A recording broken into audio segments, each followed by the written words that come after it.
becoming a lawyer, it's nice to have like a dream, you know, because I think that's what we're here for in this world. You know, to have dreams, to have goals that like motivate us day to day. It's good to have this.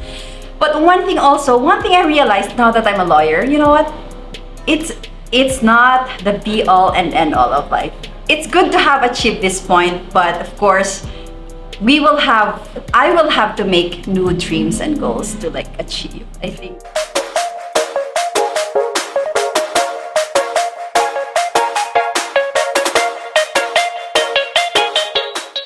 Hi, welcome again to another edition of Uplift's podcast, in which we talk to very successful people here in the Philippines and around the world. And today I am so excited to have with us attorney Hyacinth, or AKA Shane Merioles, who is currently working for the...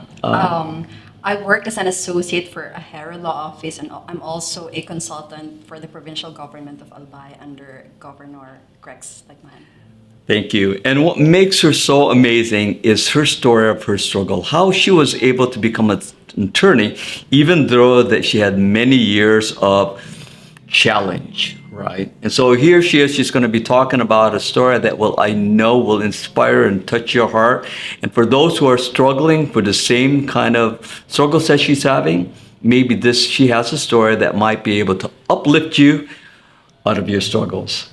So tell us, you're an attorney now, okay, but it wasn't such an easy road for you, right? There were some struggles. Could you tell us a little bit about that? During those time, I just poured into myself, and I just thought, you know, whatever this is that I'm doing, for example, like getting into yoga, taking some time, taking a break, I would always like tell myself, this is for my goal of becoming a lawyer. This is all in preparation for that goal.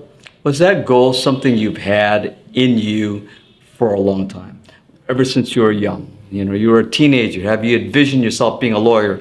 Was being a lawyer your goal in life? You know, surprisingly, no.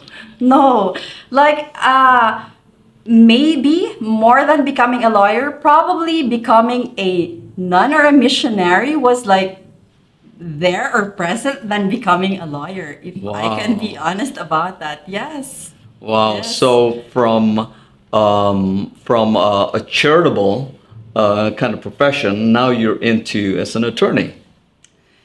Yes, I am. That's huge. But it's still because I still look at really the profession as a noble profession. It is a noble. That's really what also like made me like aspire or continue that ambition to become one, because I felt like this is a noble profession. This is also a noble profession. Right. And earlier you were telling me a story when we were doing our initial interview, that you would get these books and they're thick, right? And you open it up and it's like wall-to-wall copy. It's all words, right? And there's no photos, Yes. no pictures. And just the daunting effect that it had on your psychic. What was that? Okay.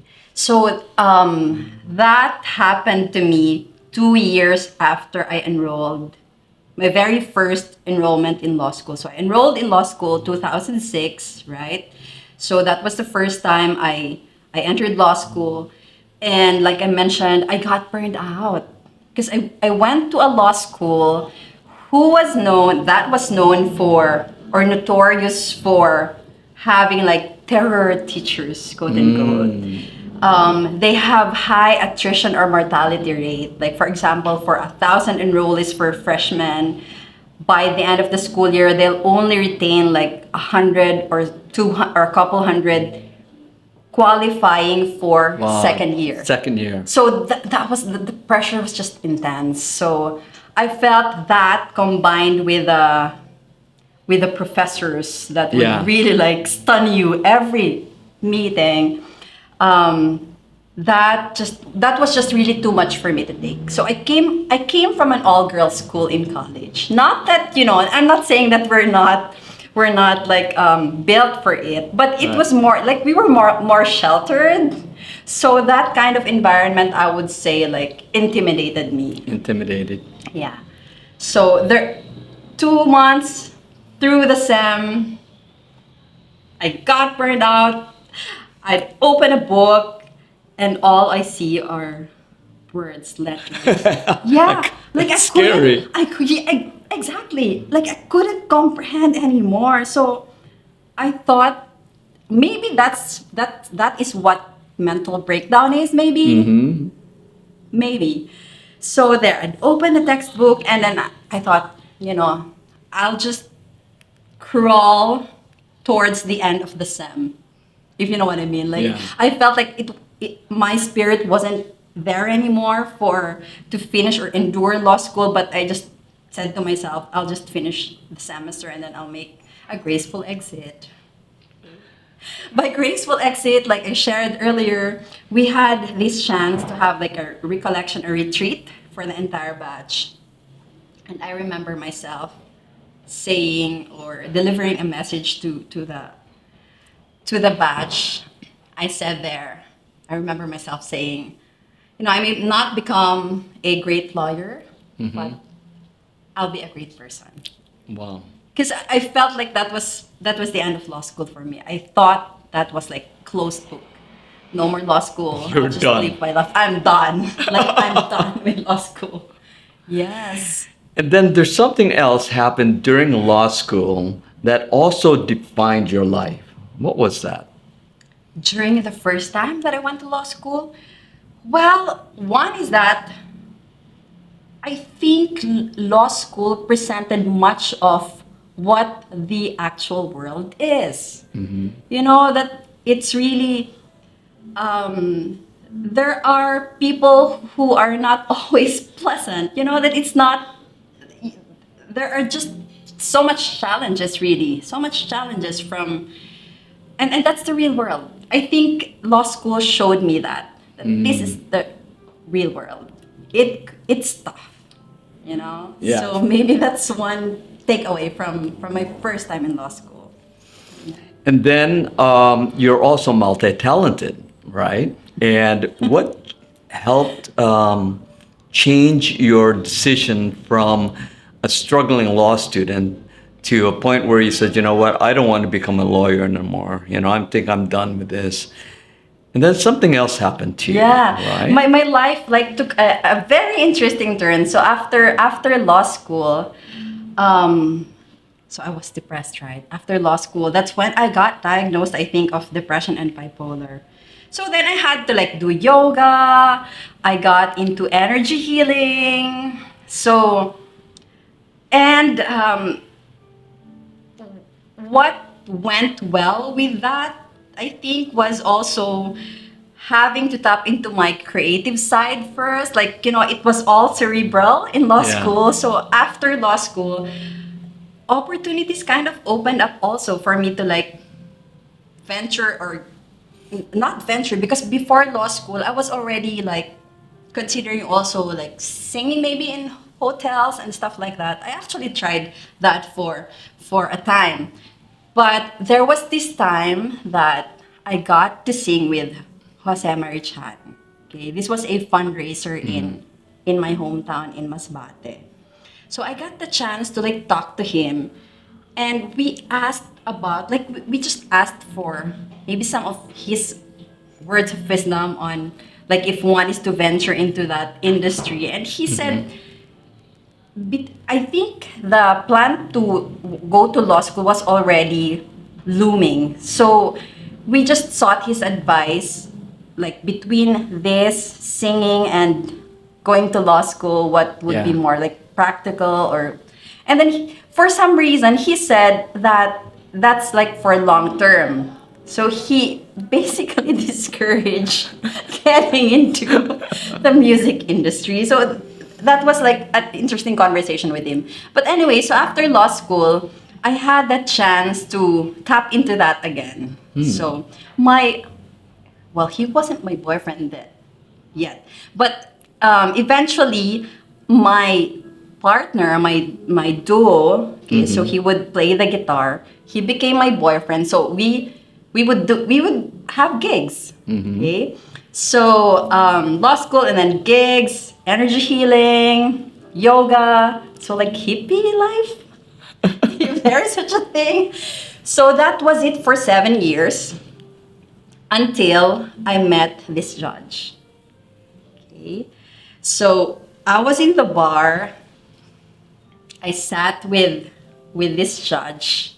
I got the chance to chat with him. Like I basically was able to share with him that I was in law school before, because he was also into music. He was one of my inspiration really. Okay. So he was into music. I got to like share with him about my life before I went into selling dried fish and hustling and doing You were gigs. doing everything you can to make some money. Yes. Right. At that point, yes. Still in law school, still selling, and she was selling dried fish on the side.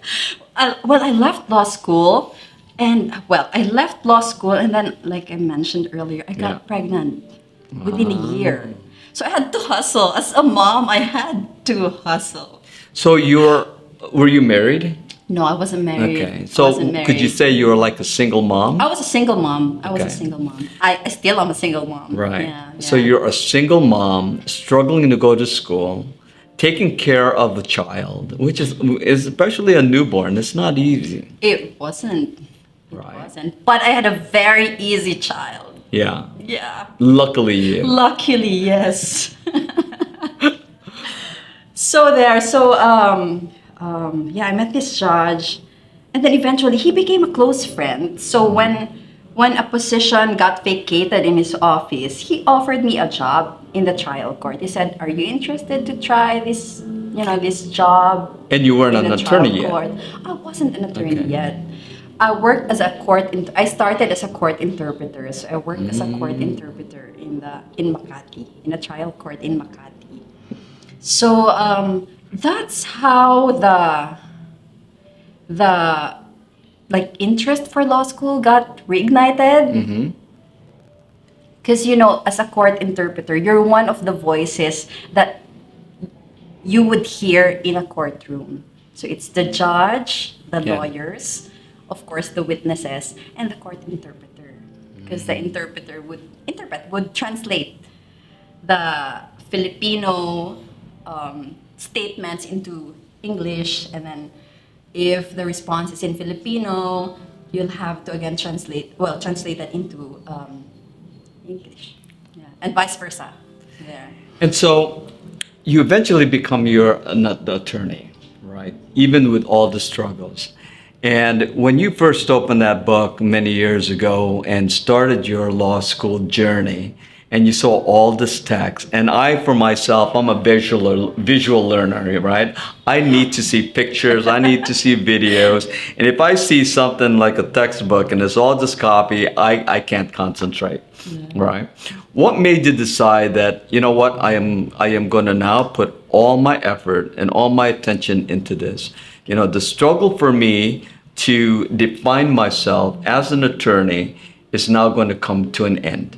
And I'm going to really start focusing on this. What was that? Yeah. Interesting enough, I think when people believe in you, when people see something in you and they articulate that, and it boosts you. So with that judge, with my judge friend, that's what he said. Maybe he saw something in me. Because when I started working as a court interpreter, he just said, I want you. It's as if he said, I see so much potential in you. Like, look at everyone here, the staff. They're contented already with where they are. He said, I don't see just that for you. So I felt like he believed in me. So to try again, to see if law school was a fit for me, what I did when I started working in the trial court already, I had to enroll like a couple of subjects in law school. So I said just a couple of subjects because I don't know, like maybe it's not for me after all. So I thought I will not take on so much. So I just enrolled just 2 subjects so that I can really like master it and then it won't be like so much of like a load. So I just took 2 subjects Yeah. for that sem. So one thing in law school, you have to build that confidence for your classes. You have to be able to really like read and review the material. So I felt enrolling just a couple of subjects was wise. All right. So, and another thing that I was not able to overcome maybe my very first time in law school in 2006 was like managing or taming the nervousness. Yeah.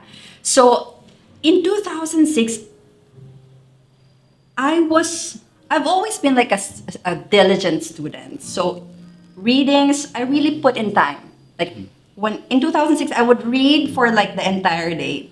The problem was every time I'm in class, the nervousness would set in. I get called.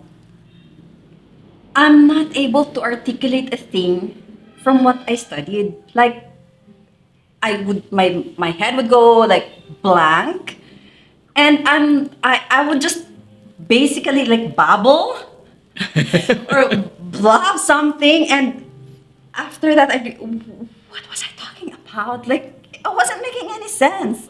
So the second time, the second time I enrolled in law school 7 years later. So I was in the library with a classmate. I told my classmate, hey, I studied, okay, but I have this thing of like feeling like really nervous when I get called to recite in class. Can you please do me a favor? I told him, can you like whisper answers when I'm like called to recite or maybe write down notes? I had to have an ally in class. So this is what he said. He said, you know what, hey, this is what you should do. Okay. When you get called later, he said, you listen to the question first. Okay. You relax, you listen to the question. Okay. And once the question is being asked, you think in your head, you process. Okay. And then that's when you start, crafting answers to the question or formulating an answer to the question. And after he's done asking the question, then that's when you start talking. He really had to like walk me through it, like step by step. And true enough, I got called for that afternoon. Oh my God. Yeah, I got called. And I was on deck for 20 minutes. Wow. And when you are like asked or when you are asked by a professor for that long, that means you're able to answer his questions. Okay, so that when you are on deck for that long, 15 to 20 minutes, that means that you're making sense in your answer. So he keeps on asking and So he likes your question. He likes your answers. Yes, I was basically nailing it. Okay, Yeah. and then there was just like one. I remember I vividly remember the question he asked me. Like he asked me to enumerate like the requisites for like eminent domain. So that's a topic, and then I forgot one requisite. So that's when I had to he asked me to sit down because I didn't perfect all. But basically, the initial questions I was nailing them. You're So able to answer it all. I was answering pretty well. I'm interested in the struggle that you had in terms of maybe it was your lack of confidence, was it your disbelief in yourself, the fear that you had going into law school, knowing you're still trying to raise a child, and maybe not having the support of the father. Yeah. Was that difficult for you? Because I could only imagine that there's a lot of viewers and a lot of listeners who are watching in, and they might be faced with the same dilemmas in their life, right? They're faced with a decision in which, should I continue with this at my what I'm currently doing, even though I'm faced with all these challenges? What was it that you had in you that was a little different that made you push on, even though so many things were pushing against you? Yeah. Yes. I have in mind my kryptonite, quote unquote. So when I was working for the trial court, you know what? I felt like that was my like dream job. I would like before when I would post something about being at work, then I would always like put a hashtag I love my job, because I really like enjoyed working in the trial court. It really inspired me, to like become a lawyer. My kryptonite, okay, came when I was in third year. I fell in love. Okay, I fell in love with someone, and that's when I started deprioritizing law school. That's when I started neglecting my son because the partner then demanded so much from me, like to just focus on him. So I feel that that was that that was basically what got me derailed towards my goal of becoming a lawyer. And unfortunately, the scar of that heartbreak, of the devastation from that relationship took years to recover from. Wow. Yeah, it did. It really took a toll on my mental health. I felt that the breakup was the trigger for another episode of depression. Yeah. Because you had depression Because before. I was already diagnosed before. But when I was working in the trial court, I felt like that was the period that I was like self-realizing, self-actualizing. Because even while I was working, I was still excelling in law school, surprisingly, right? Because I didn't do a good job the first time I Wow. went to law school. But this time around, juggling work as a court interpreter and going to law school after work, it worked. I was inspired. I just, like I said, it was a kryptonite. So, So the difficulty you had as a mom, a single mom, you were recovering not too long ago from a heartache. You're still going to law school, and you felt that there was a lot of challenges there, and you were working part time as a singer, right? All of those factors, and you were also working some time for the courts, right? yes. I mean, I can only imagine how difficult that is going to law school, because I know some kids who are going to law school and all they focus on is study, Yes, that's true. right? That's true. And in order for you to even pass the bar, you take so much time into studying and into your courses that that's all you have time in your life for. How were you able to pass your bar even with all of these interruptions, all of these side things that you're doing? I don't know how you do it. Well, for one, being a mom, having a son for me was really worked as a more of a motivator for me. It was really such an inspiration. The singing part I had to forgo. So I stopped singing, doing gigs, I think 1 year while working in 1 year through working in the trial court. So I had to give that up also. So it was really just work and law school. Okay. Incidentally, during that time also, my mom we were based in Manila. My mom decided to move back here in Bicol. And he said, I can take care of Isaac. So at 5 years old, Isaac had to come here to Bicol while I stayed in Makati. So I thought, I had that time. I had to put that into good use. Yeah. So I thought, better consider advancing in my in a Stud- career that I look forward to, like in my in school in education basically. So I thought that would justify the sacrifice of not being with my son. Okay, at least I get to advance in this area of my life. So I had a supportive family basically. Okay. So the drive was always there, and I felt, when like having worked in a trial court, I really felt like destined in that environment, like meant for that environment. So I was super like driven and inspired. So yeah, early on, I knew that I was gonna become a lawyer. It was just gonna be a matter of time. But now having to go through the heartbreak, yes, and then the depression, there were mornings after that, like when I graduate even before, because I broke up. I broke up with a guy. I think 3 months before graduation, before graduating law school. And the final exam. Yes, the exams. You know what? I'm not proud about this, but I finished. I graduated law school with grades barely making it. You know, my grades were terrible.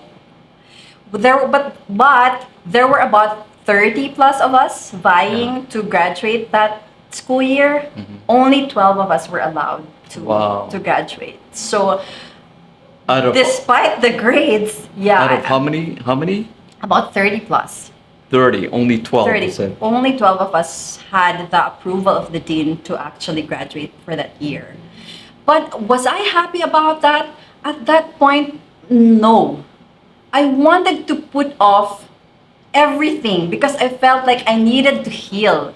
Like the relationship took so much from me. You know what? When I left that relationship, I felt like only like 5% of my sanity and well-being, you know, I felt like I was hanging on a thread. My sanity was hanging on a thread. So I kind of dread, I wasn't excited to graduate. I wasn't excited for the bar for sure. But since it's something that I have no control over, like I can't pause time, right? So I had to do the day to day. I had mechanically, like when you wake up in the morning, confront your books, but I felt like I wasn't there. Like my spirit wasn't there, and it wasn't easy for someone like for me who started. I mean, who had that past of leaving law school after a semester, and then now again after graduating law school, I go through the same quote unquote shit. I go through the same, or even a more challenging issue, you know.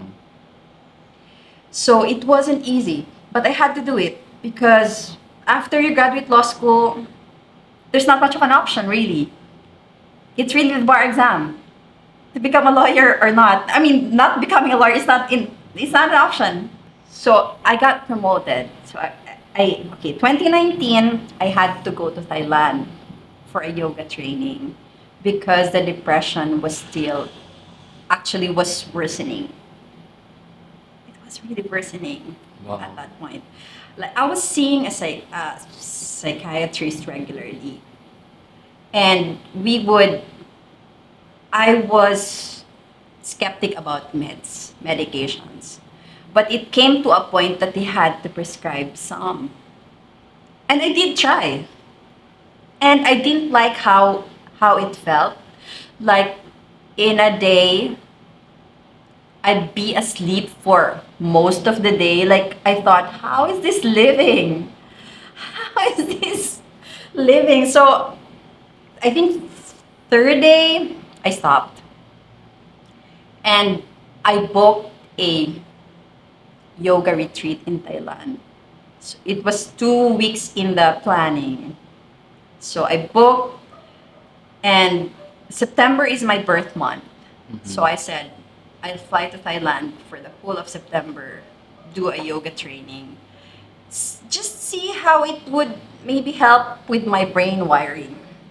Because I thought if you And your do- heart wiring too. and my heart wiring too. Like I thought if you'd spend like a month of doing yoga for 5 hours at least a day, maybe I thought, you know, I could mend. So I went. I came back here. So 2019, and then pandemic hit. 2020. So that's when I had to come back here. Back to Bicol. I moved back to Bicol after 20 years in Manila. Okay, so I moved back here. Okay, so I was To your working. family. Huh? To your my family. families. To my family. And then I found a job here. So I was working for a year. And then after a year, the regional director of the office, you know, she wanted me to be her executive assistant. which was a promotion. I considered it a promotion then.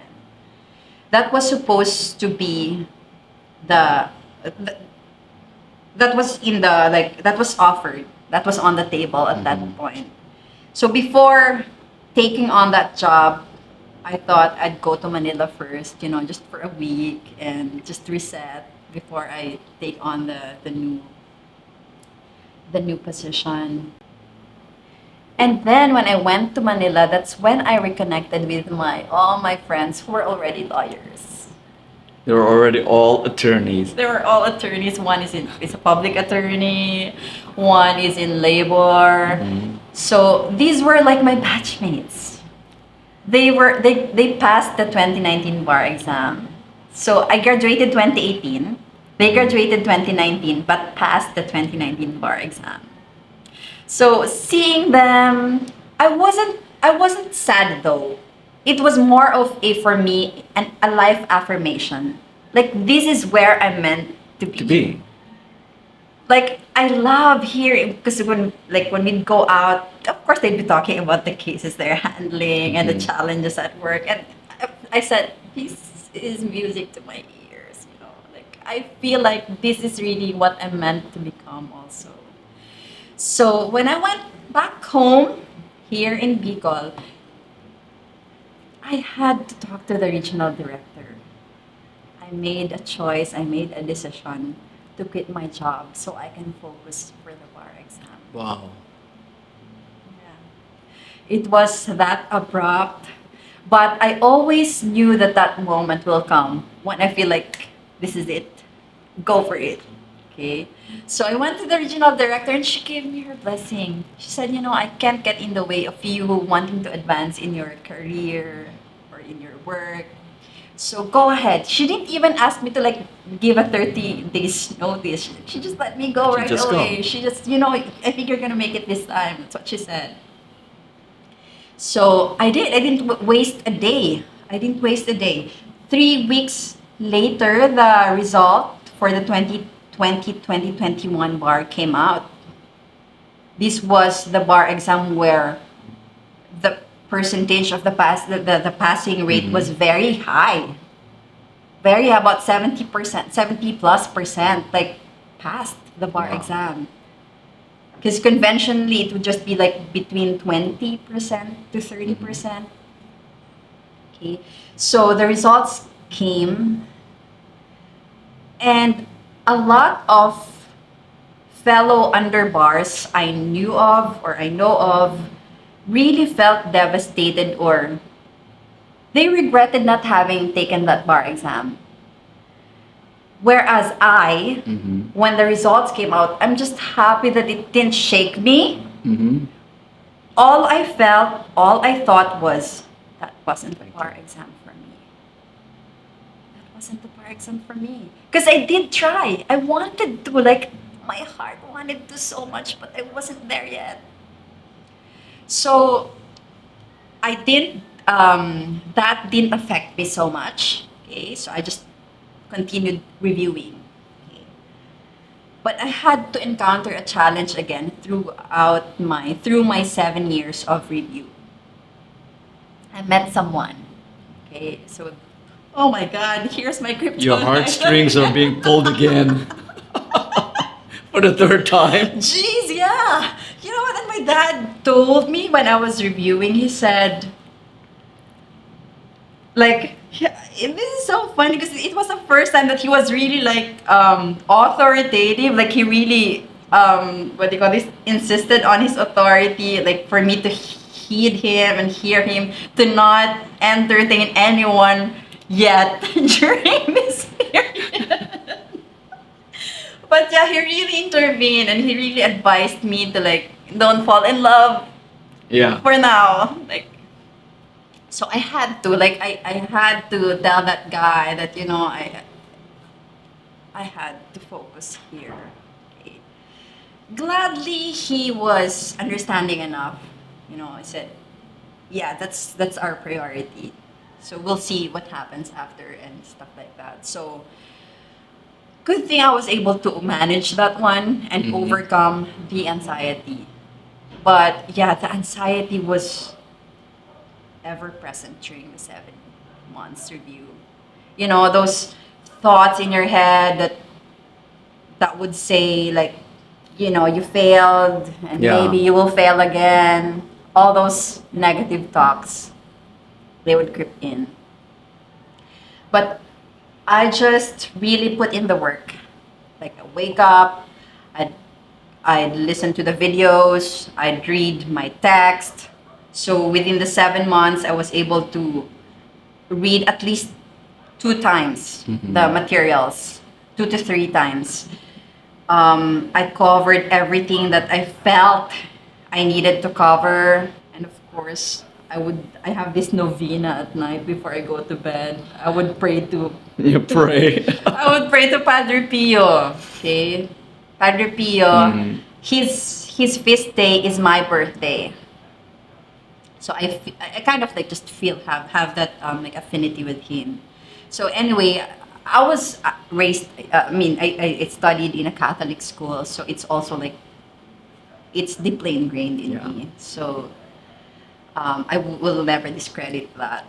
Okay, so it worked for me. So even when I had to go to move to Naga already for a month before the bar exam, that was my routine. I'd wake up in the morning, read, watch videos. I mean the lectures, and when I'm tired, I do yoga.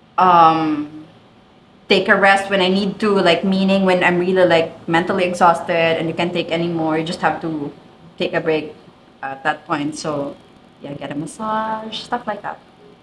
And then at night, my novena. Okay? And it worked. And it worked. It worked.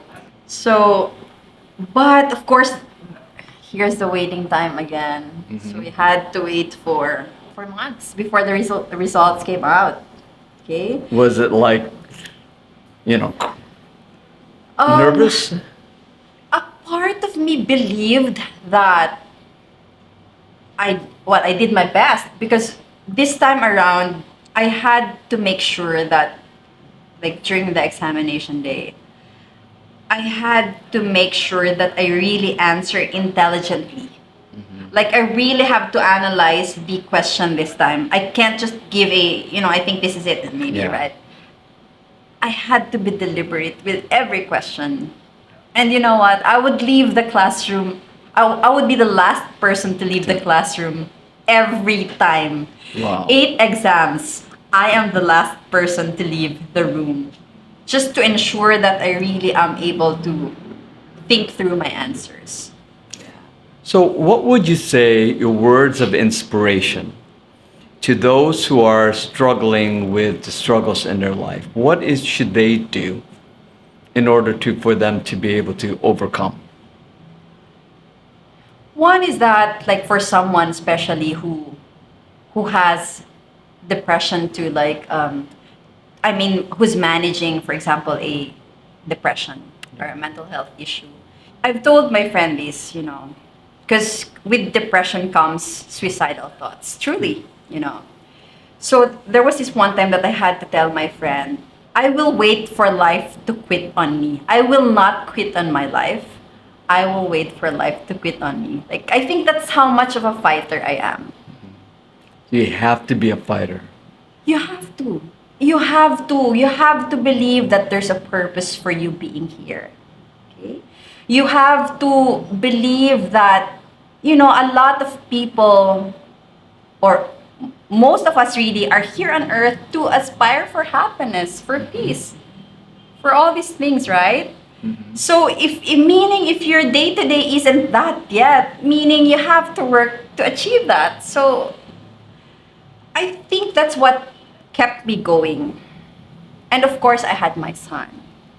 I always think about, like, for example, if I give up on my life, what I can't imagine where it would leave him, Like, I can't imagine leaving him with that fact to, like, reconcile with for the rest of his life. So yeah, that kept me going. So you had your inspirations.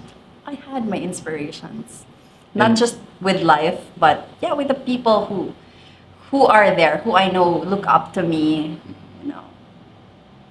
Well, I want to thank you for such an inspiring story. Wasn't she an inspiring story?